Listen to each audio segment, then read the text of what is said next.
Here's the brief. News from the world over this week.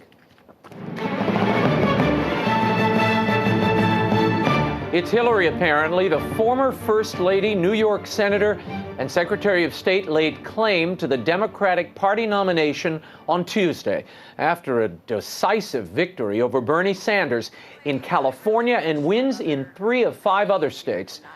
With the superdelegate count included, Clinton now has more than 400 delegates than the needed 2,383 to secure the party's nomination.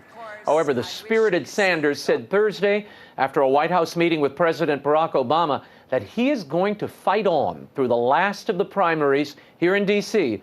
on June 14th. President Barack Obama released his endorsement of Hillary Clinton Thursday afternoon. More on all of this in our next segment. And a few other primary races of note in California. The first open U.S. Senate seat in more than 20 years will be going to a Democrat. Owing to the state's nonpartisan primary system, the top 2 vote-getters, regardless of the party, are on the general election ballot. This November, the Senate race will be a battle between Attorney General Kamala Harris and Orange County Congresswoman Loretta Sanchez. They gained respectively 40% and 19% of the vote. 12 Republicans split the vote, with none gaining more than 8%. And the embattled GOP Congresswoman Renee Elmers of North Carolina was defeated in her primary. This past year, Elmers had been targeted for defeat by pro-life groups. She particularly drew their ire after an 11th-hour objection to a major pro-life bill that was ready to be passed on the anniversary of Roe v. Wade. And it was a violent and brutal week of terror in several countries this week, starting in Israel. 2 Palestinian men disguised as Orthodox Jews opened fire at a popular outdoor mall in Tel Aviv late Wednesday. They killed 4. Another 9 were wounded. Israel was swift in its response. By Thursday morning, the government beefed up security in the West Bank and froze the work permits of more than 200 of the relatives of the offenders. They further revoked all travel permits for Palestinians to Israel and abroad during Ramadan, which runs through July 5th. Hamas applauded the attacks as heroic, but did not claim responsibility. And the ISIS killings continue in Iraq. Multiple reports of the jihadist group executing 19 women who refused to have sex with the militants. The Yazidi women or girls, by eyewitness accounts, were burned alive in a cage and made an example for hundreds looking on. The number of Yazidi and Christian women being held by ISIS as sex slaves is estimated to be in the thousands. Also on Thursday, in Baghdad, 2 suicide bombers have killed at least 31 and wounded another 70. ISIS has claimed responsibility for one of those attacks. And 3 more executions in Bangladesh this week are highlighting the shadowy jihadi campaign in that Muslim country. The machete killings of a devout Catholic grocer just after Sunday Mass, a Hindu priest, and the wife of a police chief who has cracked down on militants are the latest of 39 similar killings during the past 3 years. The terror victims have included secular writers and bloggers, Catholic priests, other religious minorities, and foreigners. The country's anti-terrorism chief told the New York Times that the murders appear to be the work of 2 homegrown militant groups. They have been recruiting, training, and building terror cells with the goal of converting Bangladesh's mixed religious and secular culture into an Islamic one. Meanwhile, as Italy continues to take in migrants and refugees from Africa and the Middle East, parishioners at one church have been asked to pray more quietly so as not to offend migrants. According to Italian media reports, visitors to St. Anthony's Church in a northern coastal town were asked by a volunteer of the church's official charity, Caritas, to hush their recitation of the Rosary. The parish is a regular host to migrants from Africa.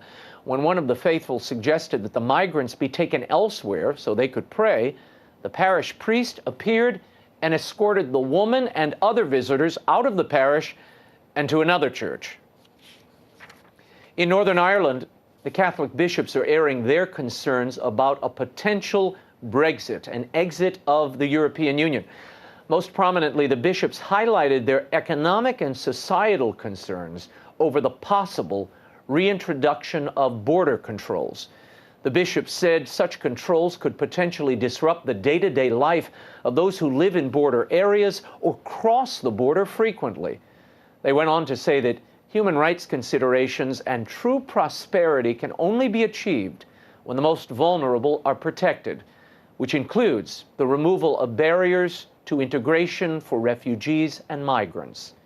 In spite of the numerous objections to a Brexit and their gushingly hopeful vision for a united Europe, the bishops did stop short of taking an official position on the referendum. And a deal reached in January to avoid the collapse of the worldwide Anglican Communion may be in jeopardy. This week, more conservative African churches are reassessing their ties with the Church of England over the issue of same-sex marriage. The move stems from an appointment of an American female bishop who supports gay marriage and as an auxiliary bishop of Liverpool. Archbishop Nicholas Oko of Nigeria said that he and many traditionalists now view British Anglicanism in much the same way as they view the Episcopal Church in the U.S., that is to say, heretical, for ordaining openly gay bishops and supporting same-sex marriage. Bishop Oko has charged, quote, the false teaching of the American Episcopal Church has been normalized in England, end quote. The Anglican Communion has been in turmoil since the Episcopal Church ordained its first openly gay bishop, Gene Robinson, in 2003. And a new Franciscan Custos of the Holy Land took office in Jerusalem this week.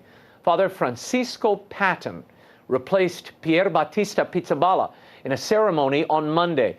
The 52-year-old Father Patton was welcomed at the Jaffa Gate in the old city of Jerusalem by a procession of priests, nuns, and other clergy. From there, Patton made his way through the ancient city to St. Saviour Monastery.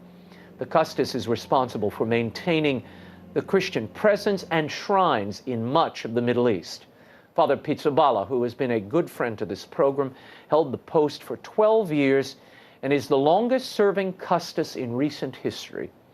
We wish Father Patton all the best in his new post. Another holy relic has gone missing. A piece of cloth containing a drop of blood of St. John Paul II was stolen on Sunday from the Cathedral of Cologne in Germany. The relic had been present at Cologne's cathedral since 2013 and was on display in a silver-plated statue of the late pontiff on the high altar. Father Gerd Bachner, the rector of the Cologne Cathedral, appealed to the thieves for the relic's safe return. Don't blame Will Wilder. He wasn't anywhere near Germany. Speaking of Will, for one more week, I'm giving away copies of the Will Wilder, The Relic of Perilous Falls audiobook. Send me a picture of your favorite reader immersed in Perilous Falls, and I may select you at random as an audiobook winner. You can tweet the pictures to me or email them at Raymond@RaymondArroyo.com. And you folks in Houston, I'm coming to see you. I'll be in Spring, Texas at St. Ignatius Loyola Church on Friday, June 10th, this Friday, and on Sunday, June 12th at Our Lady of Walsingham for a talk and book signing at 9:45 a.m. Then on June 29th, I'll be in McLean, Virginia at the Barnes & Noble at Tyson's Corner at 7 p.m. Details and times for all of it is at RaymondArroyo.com.